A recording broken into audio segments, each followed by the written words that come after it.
Hey everybody, this is Dr. Rebecca Oliver and welcome to my presentation on precision and accuracy. Two concepts that are important in scientific studies are precision and accuracy. And although they may seem like the same thing, there are differences, at least from the scientific perspective. In the science lab, precision is the closeness of a series of measured values. So let's look at what that means. So let's say that you took a package to the post office to be mailed, and the post office weighed the package on 3 different scales, and the values they came up with were this series right here, 5.5 pounds, 5.7 pounds, and 5.6 pounds. Now these values are pretty close to each other, so we could say that these measured values are precise.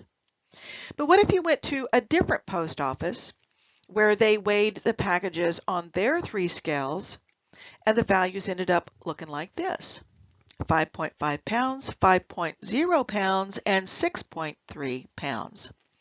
Well, these measured values are not close to each other, which means that they're not precise. Now, what about the concept of accuracy? Well, accuracy is the closeness of a measured value to an actual known value. So let's say that you know your package weighs exactly 5 pounds, and you take it to the post office, and their scale says that it weighs 4.9 pounds. Well, that's pretty close, isn't it? So then we could say that the post office scales would be accurate. Now, what if the scales said the package weighed 5.8 pounds? Well, that's not very close to 5 pounds, so we would say that these scales are not accurate. Let's use this target to further examine the concepts of precision and accuracy. So let's say that we're practicing our paintball, and we take 5 shots at our target. Well, all 5 came in pretty close together, didn't they? So we could say that these 5 shots were precise. But how close were they to the bullseye, to that center part? Well, they weren't close at all, were they? So our 5 shots, although they were precise, were not accurate. Okay, we got a new target here, and let's take another 5 shots.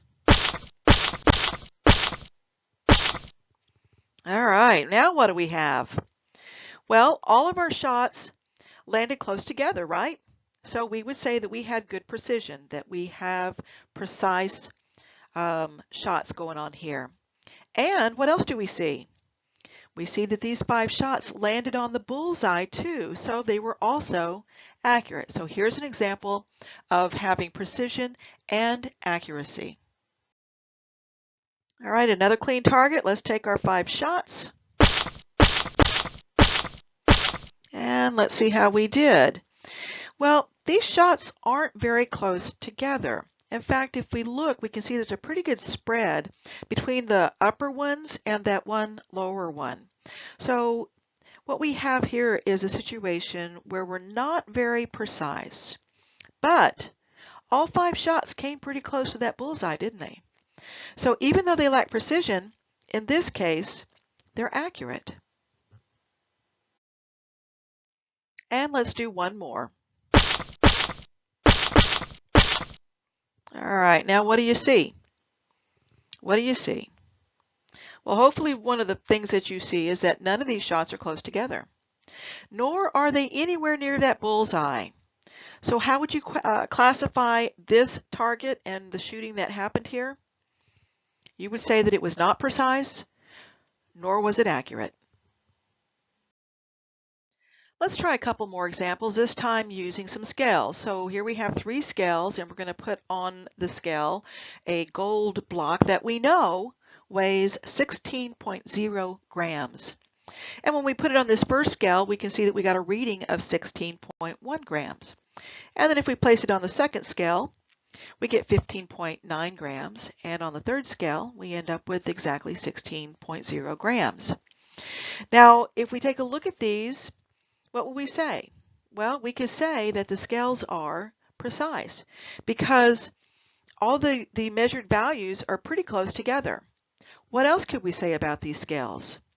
Well, we know that the thing that we're measuring weighs 16 grams, and all three of our measurements come really close to that 16.0 grams. So we would say that these scales are also accurate. And let's say that we repeat the measuring of our gold block and we use 3 different scales. And we end up with a series that looks like this. So our readings are 16.2 grams, 15.8 grams, and 16.3 grams. And if we look at the high and the low, the 16.3 grams and the 15.8, there's actually a fair spread here. There's a big difference. So we would say that these measurements, that these measured values are not precise. But if you look at each individual measurement and compare it to the known value, they come in fairly close. So then we would say that our scales, even though they're not precise, they are accurate. And this concludes our exploration into the concepts of precision and accuracy. Thanks for watching.